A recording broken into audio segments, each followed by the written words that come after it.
नाशिकच्या एका नामांकित कंपनीतून धर्मांतराचं एक असं धक्कादायक रॅकेट समोर आलंय ज्यानं संपूर्ण शहर हादरलंय। कंपनीमध्ये धर्मांतराचं अतिशय पद्धतशीरपणे रॅकेट सुरू होतं। या कंपनीमध्ये नोकरीसाठी येणाऱ्या तरुणींना काही तरुण त्यांच्या जाळ्यात ओढायचे आहेत। धर्मांतरासाठी तरुणींवर दबाव टाकला जात असल्याचंही एसआयटीच्या तपासातून समोर आलंय।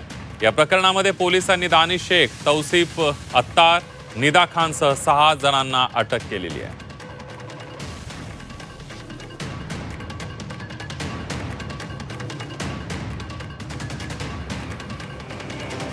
कंपनीमध्ये नोकरीसाठी आलेल्या तरुणींच्या अर्जांची चाचपणी केली जायची। तरुणींबाबतची अधिकची माहिती गोळा केली जायची।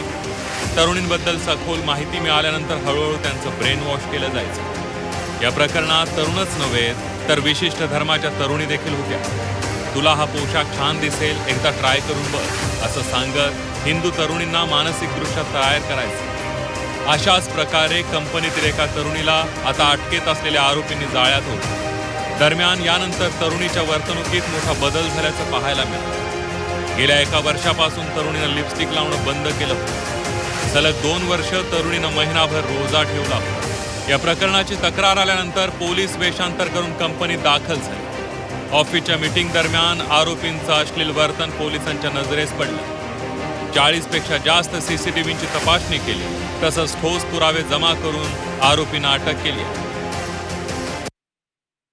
मला माझ्याकडे त्याची आता माहिती उपलब्ध नाही, परंतु नक्कीच या संपूर्ण प्रकरणाची सखोल चौकशी होईल आणि जे कोणी दोषी असेल त्यांच्यावरती कारवाई होईल। मला वाटतं पुढच्या काळामध्ये सुद्धा अजून काही लोक यामध्ये निष्पन्न होतील आणि मी तर सीपींना बोललेलो आहे, त्यांना म्हणालेलो आहे, मुख्यमंत्री महोदयांनी सुद्धा सूचना दिलेल्या आहेत की आजूबाजूला काही कंपन्या आहेत त्या ठिकाणी अशा प्रकारे त्याची शक्यता आहे आणि म्हणून मला वाटतं तिथेही चौकशी करावी। अन्यथा जे पीडित असेल त्यांनी पुढे यावं, त्याचं नाव गुप्त ठेवण्यात येईल। त्यांनी सुद्धा पुढे जर तक्रार केली तर मला वाटतं या संदर्भामध्ये अतिशय गांभीर्याने हा विषय घेऊन जे दोषी आहेत त्यांच्यावर अतिशय कठोर कारवाई, ते कठोर म्हणजे या पुढच्या काळामध्ये अशी कोणी हिंमत करणार नाही अशी कारवाई त्यांच्यावर केली जाईल।